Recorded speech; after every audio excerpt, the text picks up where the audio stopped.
এই যে আমি অপারেটর, এই গাড়িটা আমি অপারেটিং করি। তো এই গাড়িটার যত্ন নেওয়াটা কিন্তু আমার দায়িত্ব। মেবি আমার সাথে যদি আমার হেল্পার থাকে ওর দায়িত্ব। সো কতক্ষণ পর্যন্ত একটা গাড়ির যত্ন নেওয়া যায় বা কোন কোন সময় নেওয়া যায় সেটা আজকে আপনাদের মানে ইয়ে করবো, যে একজন অপারেটরের কাছে কখন গাড়ি সবচেয়ে বেশি যত্নশীল থাকে, কোন সময়টা। তো দেখেন, আপনি যদি এই গাড়ির আশেপাশে আপনার কোনো এরিয়াতে আপনি থাকেন, তখন যে আপনি কিন্তু যখন মন চাইবো তখন গাড়ির যত্ন নিতে পারবেন। মানে ডিউটি শেষ 1 ঘন্টা সময় দিলাম বা ডিউটির আগে 1 ঘন্টা সময় দিলাম, গাড়িটা সাপোজলি ভালো থাকে।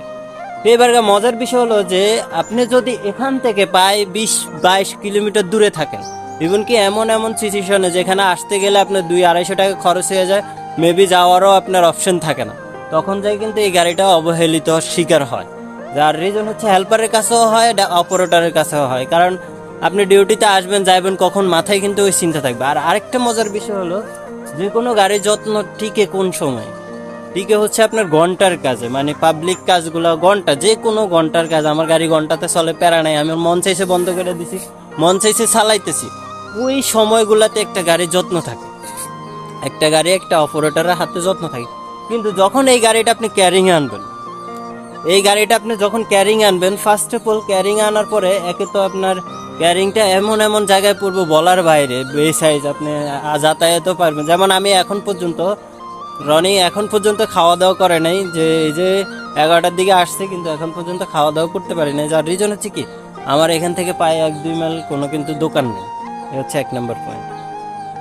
আর ক্যারিংয়ে যখন আমার বাসা হচ্ছে 20-22 মাইল দূরে, আমি কিন্তু প্রতিদিন ড্রামটাকে আসি আবার যাই, তখন কিন্তু আমার সিচুয়েশনটা এমন হয়ে গেছে, আমি যদি ভোর 6টা বাজে উঠি, আমি কিন্তু 9টা বাজে গাড়ির দ্বারা আসতেছি।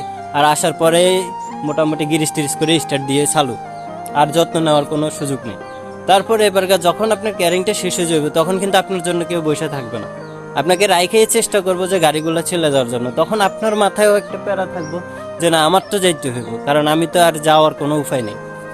সো যেমন আজকে সকালবেলা আমি বেরোইছি গাড়িটা টুকিটাকি কাজগুলো করবো, কাজের উদ্দেশ্যে বেরোয় আমি আর মেবি পাই 500 টাকা থেকে আর 300 টাকার মতন আছে, আরও বেশি গেছে, 200 কত টাকা জানি আছে। তো এগুলো সম্পূর্ণ ভাড়া খরচ গেছে, ঠিক আছে। আর রিটেনলি এখানে আসতে আসতে আমার 2 থেকে 2.5 ঘন্টা লেগে গেছে। সো আসার পরে এত সময় লেগে গেছে যে আমি সকালে যদি আমার আশেপাশে থাকতো, তাহলে আমি যেই কাজগুলো, এই কাজগুলো সেরে আমি দুপুরে খাওয়া দাওয়া করে বাসায় যেয়ে রেস্ট নিতে পারতাম, কিন্তু পারিনি। সো এইসব কারণেই কিন্তু একটা গাড়ি অবহেলার শিকার হয়, যেটা হচ্ছে যে আমাদের মালিক পক্ষরা এক এক জায়গায় ভাড়া দেয়, যেগুলোর কারণে গাড়ির অবহেলার শিকার হয়। এটা কিন্তু কোনো অপারেটরের দোষ না বা কোনো কিছু না। আপনার গাড়ি যখন আশেপাশে থাকবো, যে আমার এখানে আমার পাশেই, আমার গাড়ি আমার পাশেই, তখন আপনি সকালেও 1 ঘন্টা সময় দিতে পারেন, বিকালেও দিতে পারেন। এটা বোঝা উচিত যে যদি কোনো গাড়ির দেখেন যে অবস্থা পুরো করুন, তার মানে বুঝতে হবে যে সেই ব্যক্তি আছেই করুন অবস্থায়। কোনো অপারেটর চায় না যে তার গাড়িটা অপরিষ্কার থাকুক বা অযত্নে থাকুক, কারণ সে এটা চালায় ভাত খায়, তার পেটে ভাত জুটে। সো মেবি আল্লাহ হাফেজ।